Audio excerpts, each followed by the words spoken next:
hasta el final, hasta el versículo 25. Vamos a orar, hermanos, vamos a encomendarnos en las manos de nuestro Señor y después podrán tomar sus asientos. Vamos a orar. Eterno y bendito Señor, bendito seas, Señor, porque nos concedes entrar a tu presencia y adorarte con estos preciosos himnos que nos han recordado lo grande que eres, Señor bendito, y que eres digno de suprema alabanza, y has derramado, Padre, esa gracia a tu pueblo, Señor, a través del sacrificio de Cristo. Gracias, Padre, porque a través de ese sacrificio nos has librado de la esclavitud de Satanás y del pecado, y ahora somos libres y esclavos de tu Hijo Jesucristo para tu honra y tu gloria. Pero por favor, Señor, el texto que tendremos hoy, te ruego, Padre, que podamos llegar al objetivo, que tu Espíritu Santo lo aplique a nuestro corazón de tal manera que haya seguridad, Señor, en tu Hijo Jesucristo, que nuestras miradas reposen sobre tu Hijo Jesucristo y esa obra en la cruz y en la victoria, Señor, que tu Hijo ha ganado en la cruz del Calvario. Por favor, obra en tu pueblo, edifícanos, salva, Señor, a aquellos que son tuyos, Señor, quebranta esos corazones de piedra, Padre, para conformarlos a tu imagen y semejanza. Te alabamos, bendito Dios, y encomendamos esto en tus manos, en el dulce y precioso nombre de Cristo Jesús nuestro Señor. Amén. Hermanos, ¿pueden sentarse?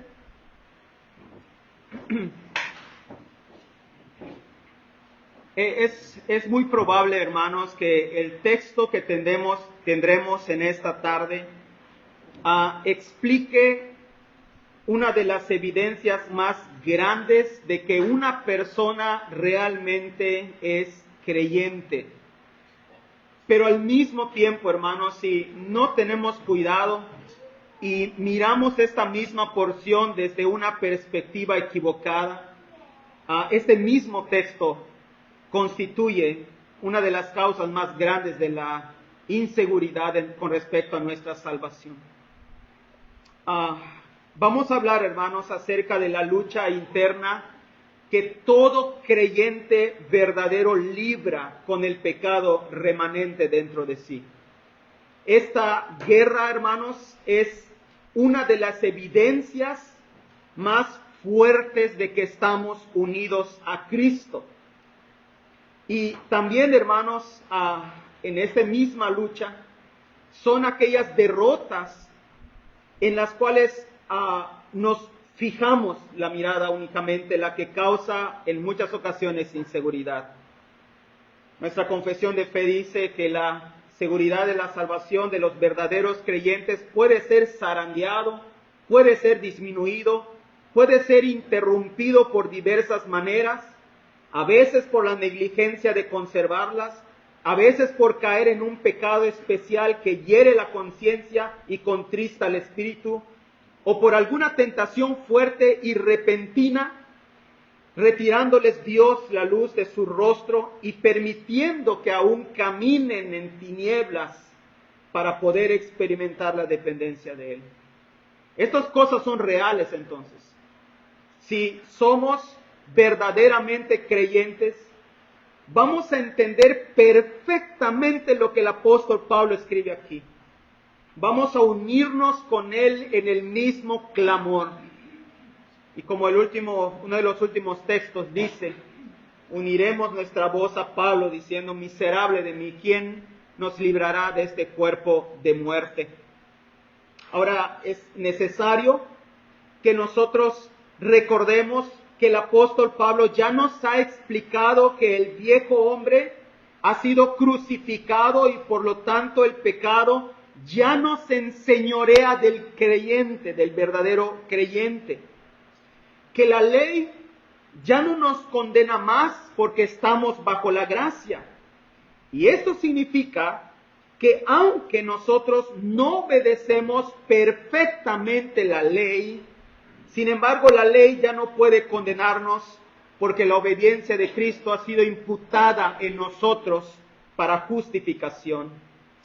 Entonces ahora, al ser libres de pecado, tenemos la habilidad de decirle al pecado no y a la obediencia sí.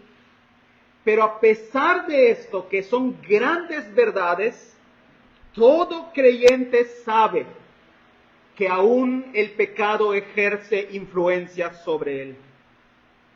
Que el pecado aún trata de arrastrarnos hacia la maldad y por lo tanto es necesario mortificar esos pecados remanentes en nuestra vida.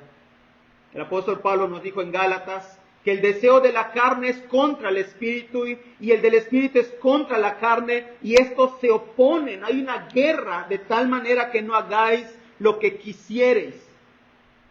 Alguien pinta esta misma porción como la carta que escribe un soldado que ha sido capturado por el ejército enemigo, que es obligado a servirles, obligado a quemar su propia bandera, y que logra escribir una carta de auxilio a su capitán rogando ser liberado. Miserable de mí, ¿quién me librará de este cuerpo de muerte? Para esto, hermanos, primeramente veamos dónde está el problema. ¿Dónde está el problema? Veamos el versículo 7. El apóstol Pablo comienza con una pregunta. Dice, ¿qué diremos pues? ¿La ley es pecado? Y él responde, en ninguna manera. Pero yo no conocí el pecado, sino por la ley. Porque tampoco conociera la codicia si la ley no dijera no codiciarás. ¿Dónde está el problema entonces? El problema está en la ley. ¿Significa esto que la ley hubiera sido mejor que nunca lo hubiéramos conocido? Y que entonces, como el problema es por la ley, vamos a desecharlo de nuestra vida. La ley es pecaminoso, es malo. La respuesta de Pablo es, en ninguna manera. No hay forma. Implicar que la ley es malo sería tanto como decir que Dios es malo. Porque la ley es el carácter de Dios revelado. Así que la ley es buena. El problema entonces no es la ley. ¿Para qué es que sirve la ley entonces para nosotros los creyentes? Bueno, Pablo dice, yo no conocía el pecado sino a través de la ley. Esto quiere decir que la ley es esa luz que alumbra nuestra maldad. Ninguna persona podrá ver su verdadera condición a no ser por ser expuesto a la ley de Dios. Y como ninguna persona puede arrepentirse sin conocer su pecado, ninguna persona será convicto de su pecado y se arrepentirá a menos que sea expuesto a la ley del Señor. Toda persona que proclama ser creyente debe tener en sus antecedentes el ser expuestos a la ley de Dios y que a través de esto pudo conocer su maldad, pudo conocer que es pecador y supo y puede identificar cuáles son aquellos pecados. No nos engañemos, hermanos. El hecho de decir somos pecadores no dice nada en sí, porque esto todos lo sabemos. Yo no creo que exista ahora alguien que proclame yo no soy pecador. Decimos todos somos pecadores, ese no es el punto. La ley no concluye diciendo tú eres pecador, sino te lleva a conocer ese pecado. Lo saca de tu corazón, lo alumbra y tú puedes contemplar aquel pecado con su nombre. Pablo usa el ejemplo de la codicia, ¿lo viste? ¿Por qué razón Pablo habla acerca de la codicia? Dice el versículo 8, mas el pecado tomando ocasión por el mandamiento produjo en mí toda codicia, porque sin la ley el pecado está muerto. ¿Por qué razón Pablo alude al pecado de la codicia? Bueno, recordemos que él era fariseo. Y la característica principal del fariseo y del incrédulo es que los únicos pecados que conoce y a los cuales le da importancia son aquellos pecados visibles y escandalosos. Es decir, él puede saber, por ejemplo, si ha adulterado por lo mal que se ve, puede saber si es un borracho por lo mal que se ve, pero es hasta ahí donde llega su visión. Y el apóstol Pablo, él puede identificar, yo no soy un borracho, yo no soy un ladrón, yo no soy un adúltero, yo no soy un idólatra, no adoro ídolos. Pero lo que él desconocía eran los pecados que hay en su corazón. Para él no había pecado en su corazón, él era perfecto. Él mismo dijo que era irreprensible en lo que respecta al fariseísmo. Nadie podía acusar a Pablo de algún pecado. Pero cuando Pablo fue expuesto a la ley de Dios, aquel que era irreprensible resultó ser un hombre codicioso.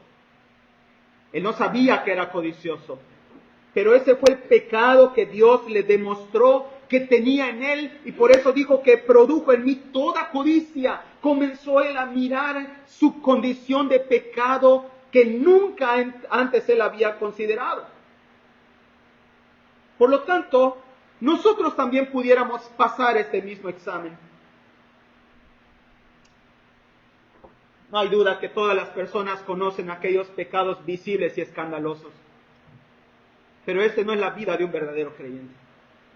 Un verdadero creyente puede reconocer el orgullo en su corazón. Un verdadero creyente puede reconocer la vanidad en su corazón, la soberbia, la envidia, la codicia, la idolatría de corazón, que no tiene mucho que ver con adorar una imagen, sino con adorarse a sí mismo o poner algo en lugar de Dios. Puede conocer aquellos pecados. ¿Y cómo es que se da cuenta? Cuando la ley se expone ante él y le alumbra ese pecado que antes le era desconocido. Así que la pregunta nuevamente regresa a nosotros. ¿Nosotros conocemos esos pecados de nuestro corazón? Si pudiera preguntarte, por ejemplo, ¿eres orgulloso u orgullosa? ¿Cuál fuera tu respuesta? Y si tu respuesta es sí porque la Biblia te ha demostrado y ha mostrado en tu corazón el orgullo, envidia, codicia, idolatría, celos y demás pecados que están dentro de nosotros y que solamente la palabra de Dios tiene tal capacidad de alumbrar. Esa es nuestra vida. Pablo a esto se refiere. Notemos, hermanos, que una evidencia fuerte y confiable de la salvación es el mirar pecados internos. Las personas sin Cristo no solamente no lo conocen, sino que si llegaran a conocerlo, sería algo al cual no le darían importancia, porque no se ve.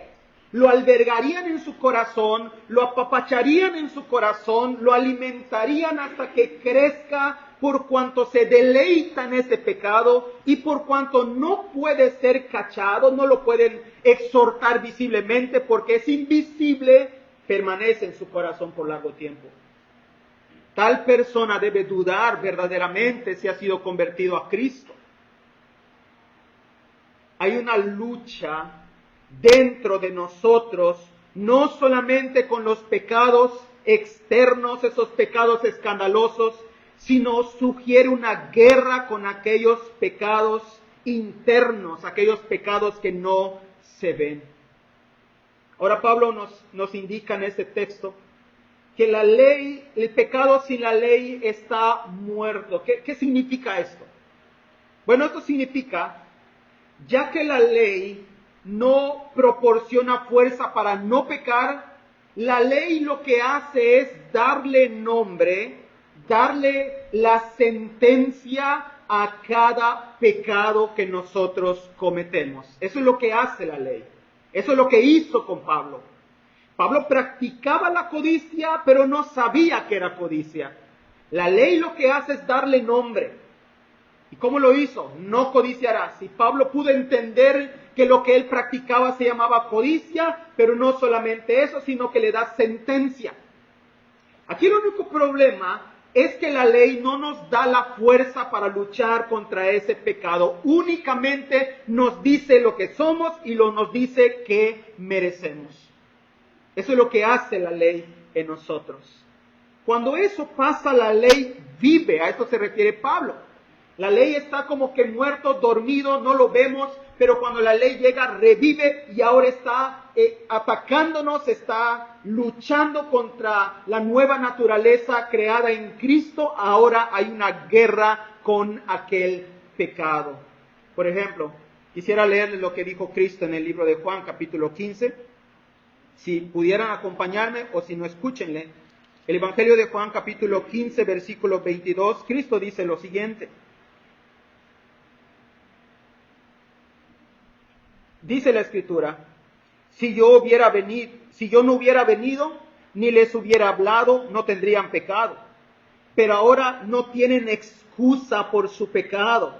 El que me aborrece a mí, aborrece a mi Padre. Si yo no hubiese hecho entre ellos obras de que ningún otro ha hecho, no tendrían pecado.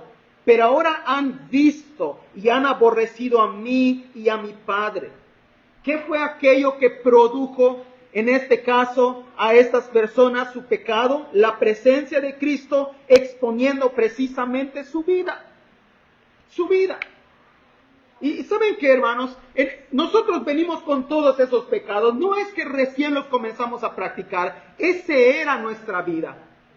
Nosotros éramos orgullosos de ese tiempo atrás. Éramos envidiosos, éramos codiciosos, éramos ladrones, éramos adúlteros de corazón, éramos todo eso. El problema es que no lo sabíamos. El problema es que vivíamos como si no pasara nada, como si fuera algo normal en nuestra vida. Pero cuando la ley viene, ¿qué hace nosotros? Nos expone como pecadores. Nos muestra y nos grita, tú eres un adúltero, tú eres un ladrón, tú eres un orgulloso, tú eres un codicioso y mereces la muerte de acuerdo a la ley de Dios.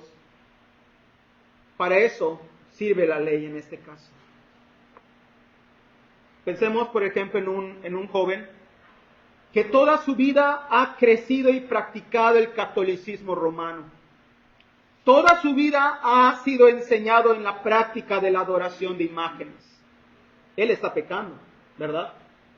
Él está pecando delante del Señor, pero él no sabe realmente que esto constituye una violación a la palabra hasta que lee la Escritura, lee los 10 mandamientos y se da cuenta que está quebrantando el primero y el segundo mandamiento. En ese momento el pecado resurge en él. Y eso es mucho de lo que pasó con nosotros. Así conocimos los pecados con los cuales batallamos el día de hoy. Esto fue lo que pasó con el apóstol Pablo. Por eso decía, hermanos, que tal vez esta es una de las porciones, no es la única, en la que Pablo se expone, donde aparentemente está hablando de un hombre hipotético, de un ejemplo, pero está mostrándose a sí mismo como aquel que es mostrado el pecado en él. Vean el verso 9. Dice Pablo, yo sin la ley vivía en un tiempo, pero venido el mandamiento, el pecado revivió. ¿Y qué dice? Y yo morí. El pecado, cuando toma ocasión, ¿qué hace? Nos mata. ¿Por qué razón, hermanos? Porque antes de la ley, aún practicando el pecado, pensábamos que estábamos bien. Pensábamos que éramos justos, que éramos buenos cristianos, que estábamos bien delante de Dios. Hermanos, esto es lo que nos ocurre todos los días de nuestra vida si somos verdaderamente cristianos. Cuando pensamos que ya estamos bien, que estamos en comunión con Dios, leyendo la Escritura, exponiéndonos a la palabra, Dios nos dice un nuevo pecado que practicamos. Morimos. Somos aplastados de nuevo. Ahora hay otro pecado que no conocíamos, que practicamos, con lo cual debemos luchar. Esto es lo que nos ocurre como creyentes. Descubrimos cantidad y cantidad de pecados, cantidad y veces que hemos arrepentido. ¿Cuándo acabará esto? ¿Cuándo dejaremos de conocer pecados? ¿Cuándo dejaremos de pecar y de estar descubriendo lo falto que somos de santidad? ¿Cuándo dejaremos este cuerpo de muerte? ¿Cuándo, hermanos? ¿Cuándo? Ahora, esto no es casualidad. Esto no es un descuido de Dios, es a propósito. ¿Para qué nos sirve esto, hermanos? ¿Para qué Dios nos ha dejado en un cuerpo con la presencia también de ese pecado remanente? Bueno, uno de sus propósitos es que jamás nosotros pensemos que podemos hacer algo sin Él. Cristo dijo, separado de mí nada podéis hacer. Pero parece que el pecado nos dice que sí puedes. Tú puedes estar mal con el Señor y servir al Señor, y la ley viene y nos dice, no, porque mereces muerte. ¿Cómo vas a servir al Señor así? Es dejado en nosotros para que nosotros dependamos para siempre de Él. Para que tengamos temor a soltarnos de su mano. Para que tengamos terror el ser abandonados por el Señor y dejado a nuestro pecado. Debe causarnos terror el ser abandonados en nuestro pecado y que nos hundamos en nuestro pecado. Debe darnos terror. El propósito es para que nos identifiquemos con otros creyentes y sepamos que estamos luchando en la misma guerra. Pero para que sepamos que nuestro capitán no es un hombre cualquiera, tampoco es el diablo, tampoco es alguien derrotado, es Cristo. Es Cristo. Y si Cristo es vencedor, entonces hay esperanza. Este es el propósito. Que nosotros, en vez de fijarnos en nosotros, comencemos a poner la mirada en Cristo. En Cristo, que es nuestro capitán. Ahora, al menos en estos textos encontramos algunas aplicaciones. Una de ellas aplica directamente a la disciplina en la iglesia. Escuchen esto. Puede ser que que alguien haya pecado contra nosotros o nosotros contra alguien haya pecado. Pero ¿cómo puedes esperar que un hermano te pida perdón si no sabe que ha pecado contra ti? Su conciencia está libre del pecado que tú sabes. Su pecado está muerto por cuanto no sabe que ha pecado, pero el pecado está. Y el pecado está haciendo estragos. ¿Qué es lo que debemos hacer entonces? Si yo he visto que has pecado, ¿cuál es mi deber? Mi deber es reprenderte. Si tú has visto que tu hermano peca, ¿cuál es tu deber? Tú sabes que ha pecado, tú sabes que su pecado le va a destruir, tú sabes que su pecado trae consecuencias. ¿Qué debes hacer?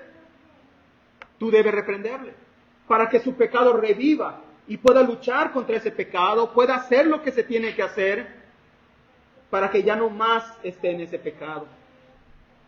La segunda aplicación habla acerca de nosotros como iglesia.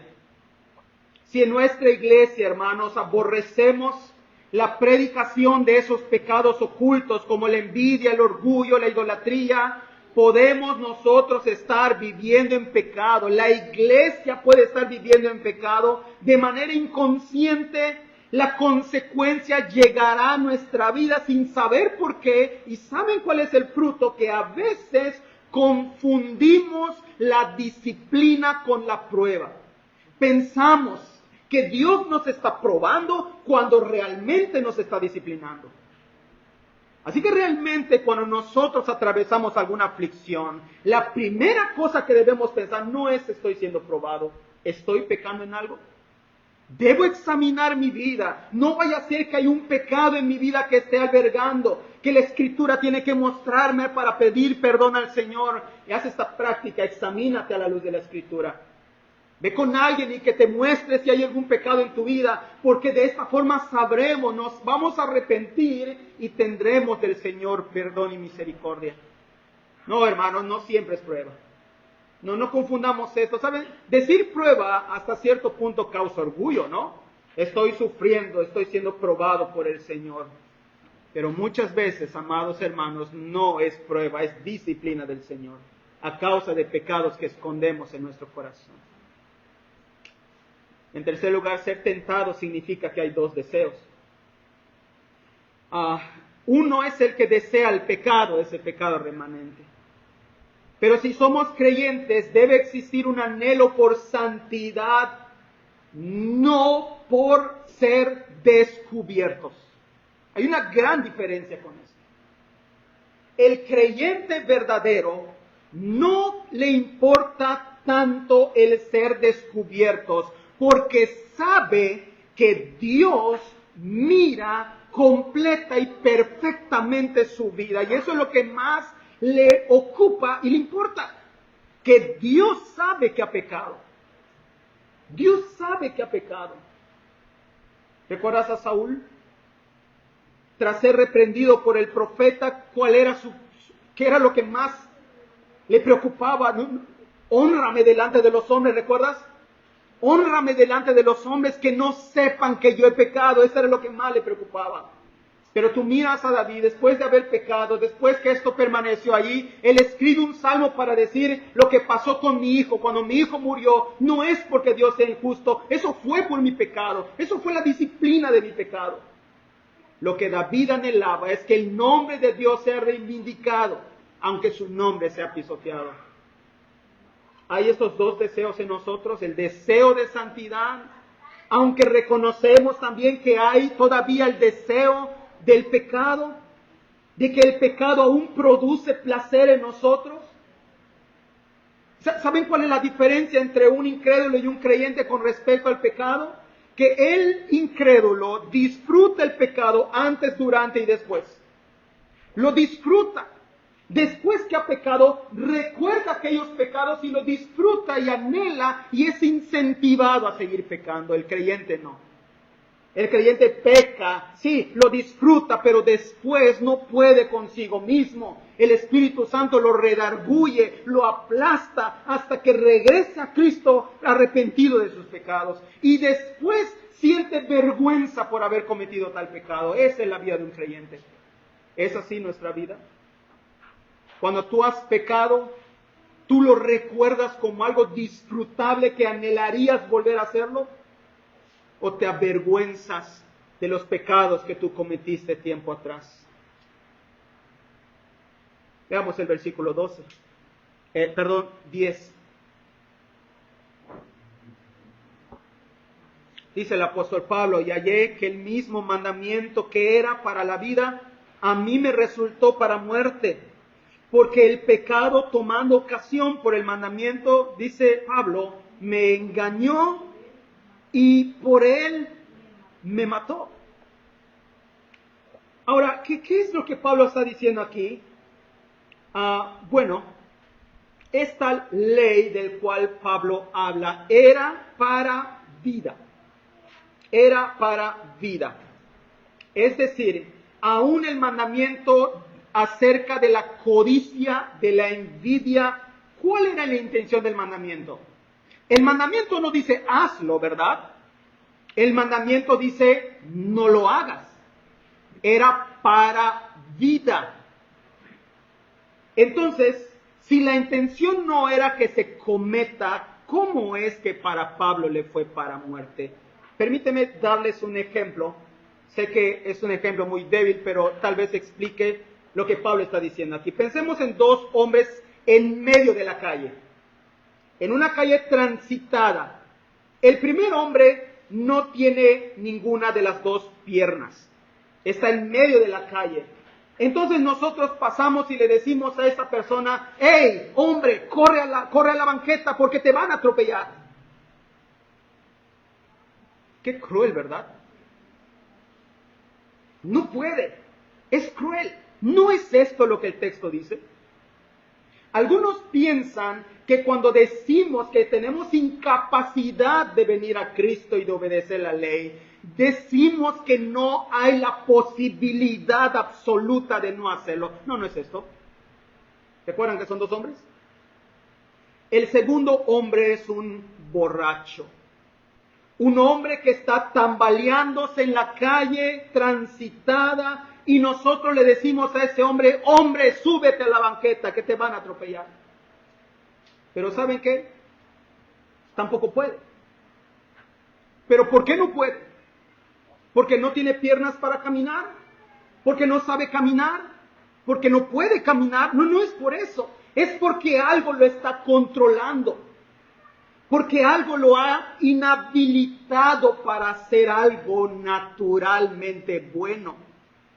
Así que morirá a causa de algo que él mismo provocó. Eso es lo que Pablo dice. Eso es la ley. La ley nos dice no lo hagas. ¿Qué es lo que tenemos que hacer? No hacerlo. Somos nosotros mismos, a causa del pecado que mora en nosotros, que nos entregamos voluntariamente al pecado. Por esa razón, ninguna persona puede alegar delante de Dios, Señor, yo pequé porque soy pecador. No puedes juzgarme porque yo no tenía opción. Nadie puede decir esto. Nadie.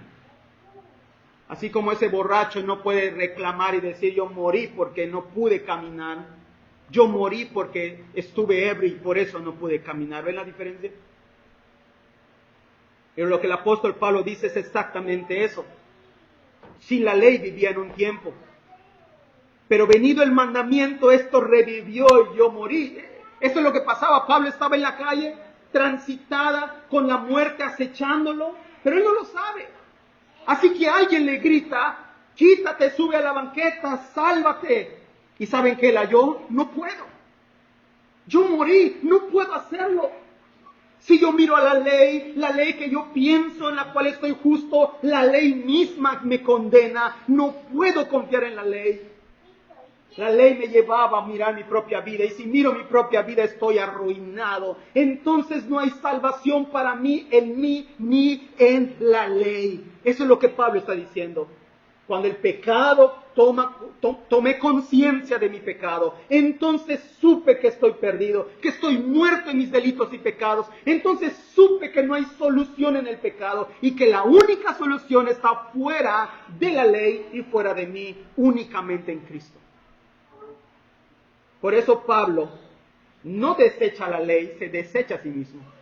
Desecha su confianza en la ley. Desecha todo aquello en lo cual él confiaba y pone su confianza ante aquel a quien él cae camino a Damasco, Jesucristo el Señor. Entonces, ¿cuál es el verdadero problema?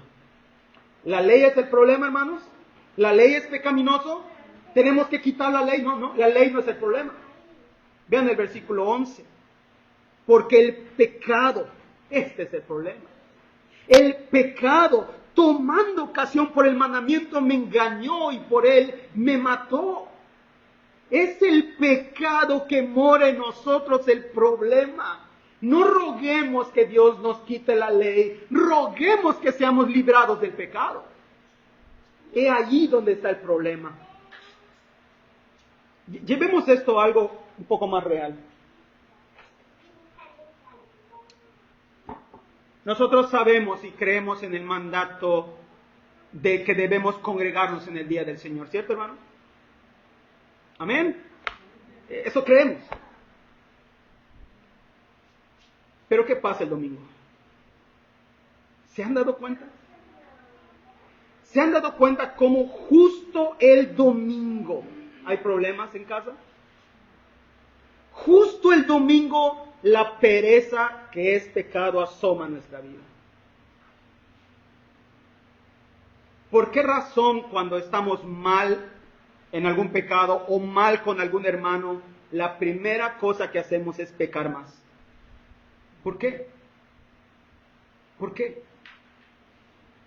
Es como si hiciéramos una huelga ante el Señor diciendo, Señor, he pecado, así que como huelga pecaré más. No voy a congregarme, ya no voy a leer la Escritura, ya no voy a orar. ¿Por qué cuando estamos mal pecamos más? Porque el poder del pecado está en la ley. Él toma la ley y nos incentiva a continuar pecando. Inflama nuestros pecados para continuar haciendo esto mismo. Toma ocasión por nuestro pecado y entonces a través de esta fuerza nos lleva a pecar más y más y más y más. Por ejemplo, cuando nosotros intentamos leer la Biblia, ¿qué pasa, hermanos? ¿No es cierto que hay algo que sucede en ese momento? El sueño viene a nuestra vida, hay interrupciones. Cuando tratamos de orar, ¿no pasan malos pensamientos en tu mente? Cuando tratas de ser más fiel a Dios, es cuando más pecas. ¿Te has dado cuenta de eso? ¿Te has dado cuenta de eso? Si vives un cristianismo pasivo, es probable que no seas cristiano. Si la clase de cristianismo que tú llevas no estás luchando contra el pecado, es probable que no seas cristiano. No existe un cristiano, hermanos, de acuerdo a la Escritura, que no experimente esto y le lleve a expresar las palabras de Pablo: miserable de mí. ¿Por qué cuando quiero hacer las cosas bien, cuando me doy cuenta estoy pecando más? ¿Por qué? Al punto desesperante. El pecado toma ocasión por el mandamiento, nos engaña y nos mata. El versículo 13 nos ayuda a entender el verso anterior. Ahora vamos a ver la intensa lucha del creyente. Dice el verso 13: luego lo que es bueno vino a ser muerte para mí. En ninguna manera, sino que el pecado, para mostrarse pecado, produjo en mí la muerte por medio de lo que es bueno, a fin de que por el mandamiento el pecado llegase a ser sobremanera pecaminoso. ¿Qué es lo que hace la ley en nuestros corazones? Lo que hace es incrementar el peso y la miseria de nuestro pecado. Escuchen, legítimamente la ley debe ser usada en virtud del Evangelio. ¿Cómo? Cuando la ley incremente el peso de nuestro pecado, y como dice Pablo, que ese pecado llega a ser sobremanera pecaminoso, ¿dónde tenemos que ir? Tenemos que correr a la cruz de Cristo, donde hay perdón de ese pecado. Pero ¿qué hacemos si nos quedamos ahí en la culpa? ¿Qué hacemos? Vamos a regresar al ejemplo del domingo. Ese domingo yo pequé, peleé con mi esposa, peleé con mis hijos, le grité a mis hijos o lo que sea. ¿Qué es lo que hace la ley? La ley te dice: estás mal. Pero ¿qué más te dice? El pecado toma otros mandamientos y los mal aplica. Por ejemplo, ¿cómo tú vas a congregarte así? ¿Cómo? Serías un hipócrita. ¿Lo has escuchado en tu mente? Serías un hipócrita si te congregas así mal. Tú no debes congregarte así mal. Quédate mejor. Arregla tu situación y el siguiente domingo, hermano mío, tú estás siendo engañado por tu propio pecado, que está tomando mandamientos, mal usándolos para llevarte a pecar más. De tal manera que añades a tu pecado de la mañana el pecado de la tarde. Y por cuanto tú estás en pecado, dormirás en pecado. Y ese pecado lo albergas y crece más. Cordón de 3 dobleces es difícil de romper. Y es lo que pasa cuando albergamos pecados. No me arrepiento hoy, lo dejo aquí en mi corazón, se hace más fuerte. El Señor me reprende, no me arrepiento, se hace más fuerte, de tal manera que cuando intento luchar, hay esa fuerza en mí que no puede dejar aquel pecado. Y es más difícil mortificarlo cuando lo hemos cuidado por tanto tiempo y hemos sido negligentes en nuestro arrepentimiento. El apóstol Pablo aclara que lo bueno no fue malo para él. Es imposible. No es malo en ningún sentido. Por eso no debemos despreciarlo ni tenerlo como un enemigo, hablando de la ley. ¿Saben qué es lo que Pablo dice? Es como cuando un maestro quiere señalar el error de la tarea de un alumno. ¿Sabes cómo lo hace? Lo enmarca en rojo, lo circula, de tal manera que el alumno entienda: aquí estás mal. Y pone la respuesta correcta al lado para que te des cuenta lo mal que estuviste. Es lo que hace la ley. Al mostrar cómo yo debo vivir y al mostrar cómo yo estoy viviendo, está la gran marca diciéndome: estás mal. Pero en el Evangelio, estás mal. Primera de Juan me dice que el que confiesa su pecado, ¿qué? Él es fiel y justo para perdonarnos nuestros pecados y limpiarnos de toda maldad. ¿Y qué es esto? El Señor te dice: has pecado. Tú dices: Señor, si es cierto, yo he pecado. Confieso, me arrepiento de corazón y voy al Señor. Así que la ley, por ser perfecta, nos indica aquello estrictamente que Dios quiere que nosotros seamos. Si nos comparamos con la ley, vamos a resultar faltos, pecadores y viles, con la intención de que vayamos a Cristo. Pero es aquí donde Pablo no solamente destapa su corazón, sino también el nuestro. Si leemos estos textos, hermanos, de una manera indiferente, yo no sé qué está pasando en nosotros. No podemos, hermanos. Tú no puedes leer el verso 14 y no verte reflejado ahí. Dice la Escritura: porque sabemos que la ley es espiritual, mas yo carnal. ¿Ya te diste cuenta que dijo? Vendido al pecado. Vendido al pecado. Nuestras acciones son contrarias al deseo del Señor y a veces decimos: eso significa que estoy en la carne. ¿Qué te ha pasado? Tú ves la ley de Dios, tú lees la Escritura y tú te das cuenta que tu vida es otra cosa. Y la primera cosa que pasa en nuestra mente: seguramente yo estoy en la carne aún. Pero al mismo tiempo, si realmente el pecado no quiero, no, lo aborrezco y deseo servir a Dios, entonces apruebo que la ley es correcta, como dice el versículo siguiente.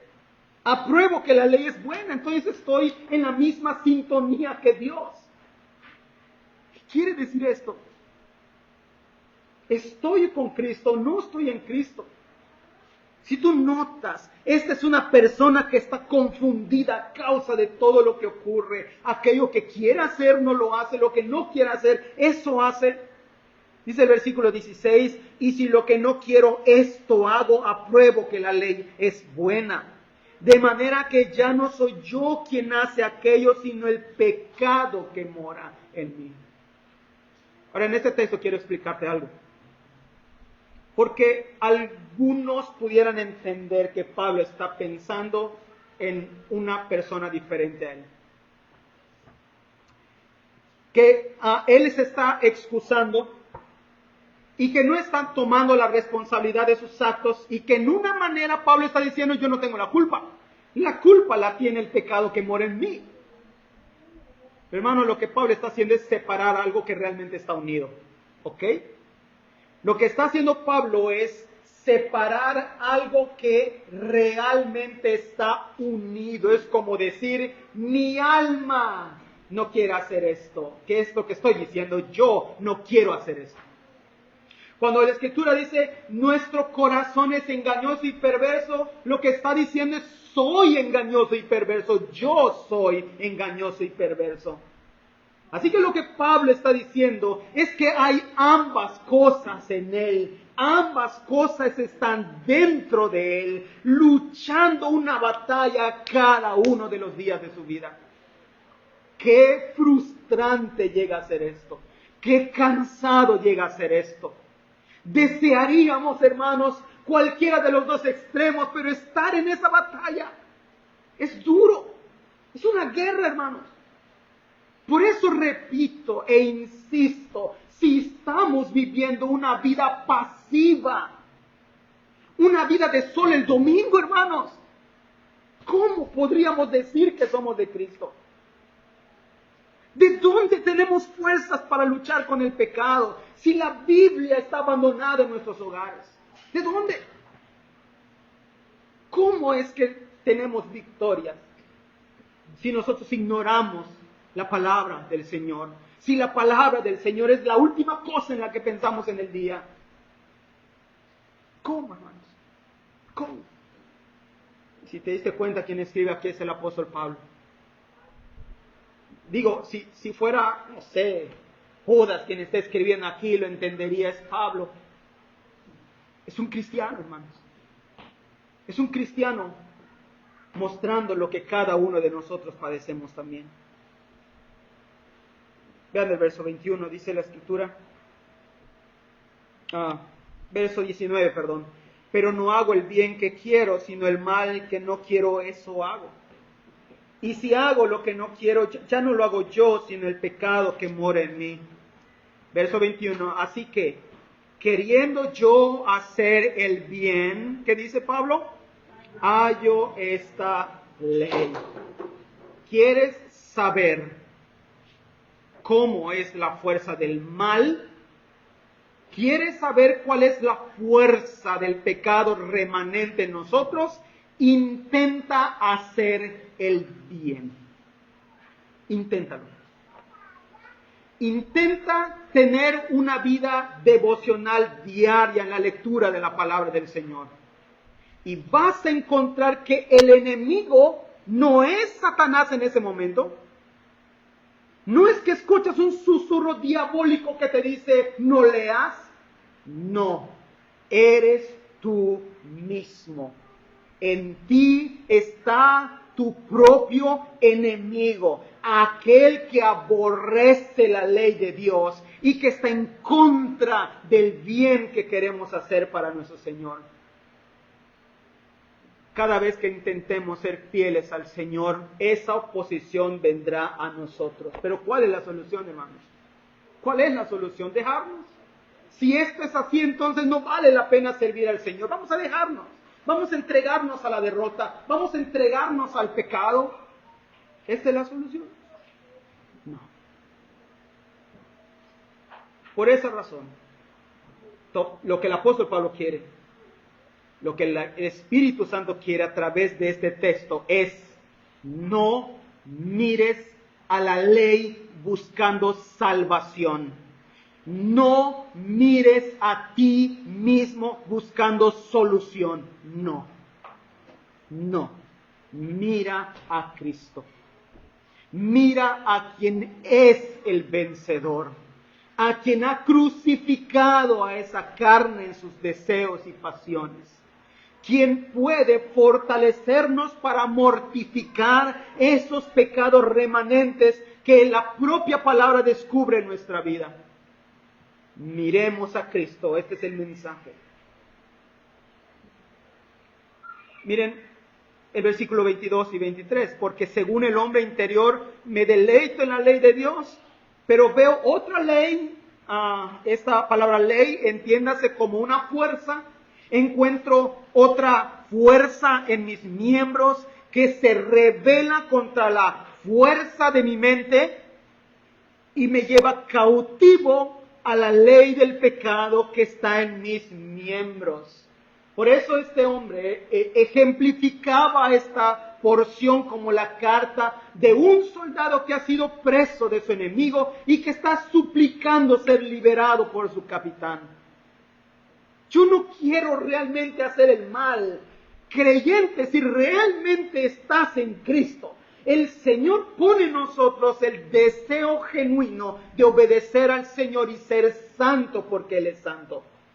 Y cuando nosotros lo intentamos y encontramos en nosotros mismos esa misma oposición para hacer lo bueno, entonces exclamamos esto: veo otra ley en mis miembros que se rebela contra la ley de mi mente. Encuentro esa guerra dentro de mí, así que me lleva cautivo a la ley del pecado. El pecado es traición en contra de Dios. Eso es el pecado. Es traicionar a Jesucristo. Es traicionar a Jesucristo, quemar la bandera de Cristo y ondear la bandera de Satanás nuevamente. Eso es pecar. Cada vez que te entregas a algún pecado, cada vez que eres envidioso, cada vez que eres orgulloso, cada vez que nosotros somos o caemos en algún pecado, estamos traicionando a nuestro bendito Salvador. ¿Cómo vamos a estar felices en eso? ¿Cómo? ¿Cómo vamos a estar tranquilos y felices sabiendo que estamos traicionando a aquel que dio su vida por nosotros? Es imposible. Entonces comenzaremos a clamar lo que dice Pablo en el versículo 24: miserable de mí, ¿quién me librará de este cuerpo de muerte? Hermanos, pero es precisamente en esta última porción donde tenemos esperanza. ¿Saben por qué? ¿Cómo empieza el 24? Verso 24. ¿Cuál es esa palabra? Miserable. A lo mejor hemos usado mucho esta palabra que ya no sabemos qué significa. A lo mejor lo usas y no tienes idea qué significa. Cuando Pablo usa la palabra miserable, no hay una palabra para poder describir la condición tan miserable en la que Pablo se ve a sí mismo.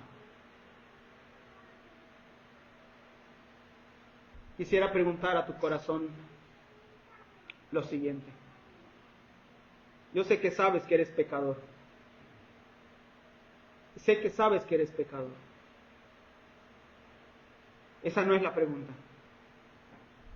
La pregunta es, ¿te ves como Lázaro, pudriéndote en vida, con hedor del pecado despidiendo de ti a causa de tu pecado? Como aquellos leprosos que su carne se despedazaba de ellos. Que el pecado te ha desfigurado.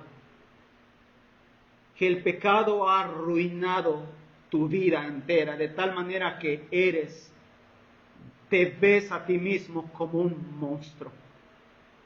Como alguien digno de ser muerto en ese momento y ser arrojado a lo más profundo del infierno de fuego.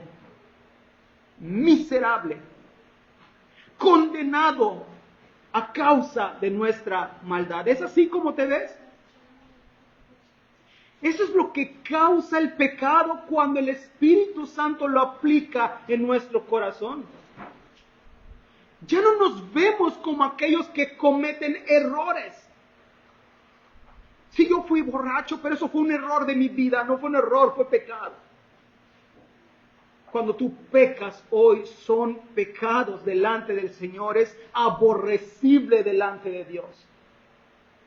En ese momento somos repugnantes y sentimos asco de nosotros mismos y estamos desesperados por ser limpiados por la sangre del Cordero.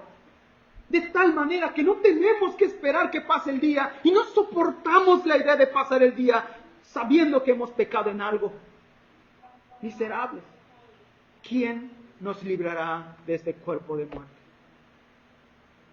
Habrá algún momento, amados hermanos, en donde por fin podremos servir a Cristo con libertad, donde dejaremos de lidiar con el pecado remanente en nuestra vida, donde seremos despojados completamente de nuestra maldad, de tal manera que sirvamos a Dios con toda felicidad, con toda libertad. ¿Será que llegue ese momento? Tenemos esa promesa. ¿Dónde está esa promesa? ¿Eres tú mismo que te has de liberar de este cuerpo? ¿Es la ley la que te ha de liberar de este cuerpo de muerte? ¿Es la religión lo que te ha de librar de este cuerpo de muerte? ¿Es asistir al templo lo que te ha de librar de este cuerpo de muerte? hermanos, de premembresía, es la membresía que te ha de quitar de este cuerpo de muerte. ¿Esa es nuestra esperanza? No, ¿qué dice el texto, hermanos? Vean el versículo 25. Gracias doy a Dios.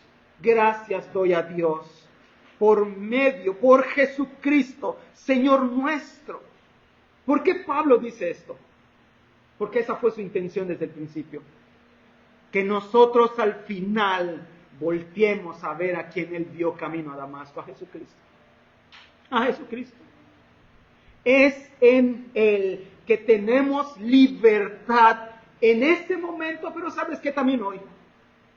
Esa victoria, aunque sí es verdad, la tendremos de una manera plena el día en que Él venga por su iglesia. Sí, eso es verdad. Pero esa victoria también nos la da el día de hoy. No creas que tú eres derrotado en ese sentido si verdaderamente eres de Cristo. Esa es la razón por la cual decíamos al principio que es la evidencia, una de las evidencias más grandes de que somos de Cristo, si nosotros tenemos esta guerra, esta lucha en contra de nuestro propio pecado. ¿Es así tu vida, hermano? Hay algo que sinceramente me alarma y quisiera compartírselos, que en realidad agobia mi corazón y ruego al Señor que pueda mostrarnos la verdad en ese sentido. ¿Saben? Podemos contemplar demasiada comodidad en la vida de los creyentes en el día de hoy en nuestra iglesia. Yo no pudiera hablar de otras iglesias, estoy hablando de nosotros, de nuestra iglesia. Comodidad, hermanos. Mucha comodidad. En donde podemos tener un pecado, tenerlo por tanto tiempo, tenerlo allí.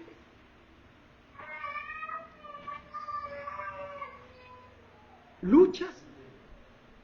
¿Realmente tienes esta guerra dentro de ti? ¿Aborreces pecar delante de Dios?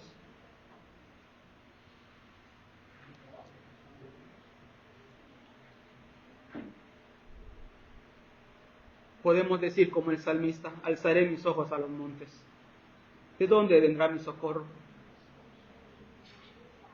Mi socorro no viene del lado. Mi socorro viene de Jehová. Él es el poderoso. Él hizo los cielos y la tierra. El texto dice, así que yo mismo, dice Pablo, con la mente sirvo a la ley de Dios, mas con la carne a la ley del pecado.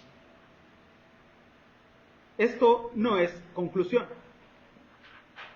El apóstol Pablo está preparando camino para el capítulo 8, en la cual Cristo es exaltado como aquel Salvador de nosotros mismos. Pero en este final tenemos también esa esperanza. Gracias doy por el Señor Jesucristo, porque Él un día nos librará de este cuerpo de carne. Esto no será para siempre, hermanos. Confiemos en eso. Por eso es que Él nos ordena y es aprobado pedir que Cristo venga. Pedir que Cristo venga. El Espíritu y la esposa dicen ven. Dicen ven. Ven, Señor Jesús. Porque tú eres el que nos ha de librar de este cuerpo de muerte. Solo Cristo. Pero hermano, ¿quisieras experimentar esta victoria acerca de tus pecados? Bueno, yo creo que el Señor te está arrepentiendo de algún pecado. Ven a Cristo. Arrepiéntete. Tú que has escuchado, quien sea que seas, que disfrutas el pecado antes, durante y después. La Escritura dice que tu cosecha será la muerte. Que aunque si bien es verdad, hoy vives en paz contigo mismo, la guerra es contra Dios. Estás enemistado en contra de Dios a causa de tus pecados. Y siendo Dios tu enemigo, serás derrotado, juzgado y eternamente condenado. Si tú puedes pecar y estar tranquilo. Debes estar horrorizado. Es el Señor tu enemigo. A menos que vengas a Cristo en arrepentimiento y fe.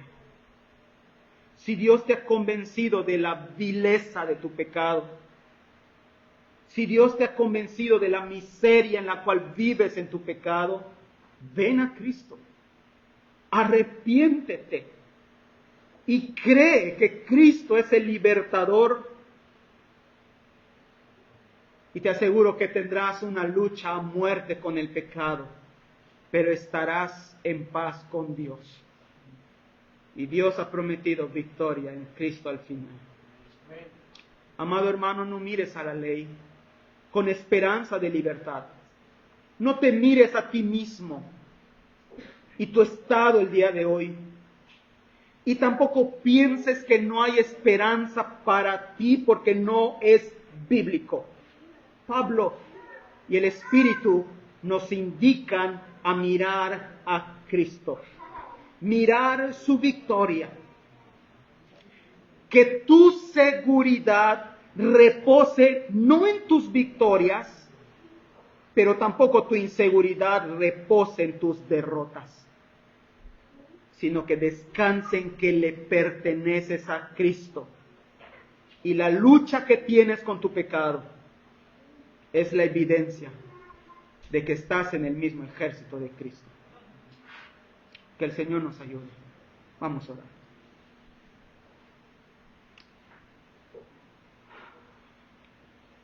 Eterno y bendito Dios,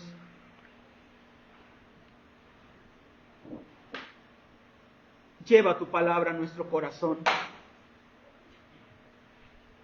Haznos ver nuestra vida delante de ti.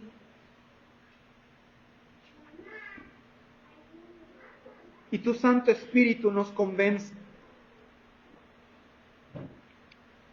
nos conforte o nos confronte. Pero haz algo en nosotros, Señor. No permitas que tu palabra sea desechada. Aplícala a nuestro corazón, Señor. Que tu Espíritu Santo, con su poder, aplique tu palabra a nuestro corazón.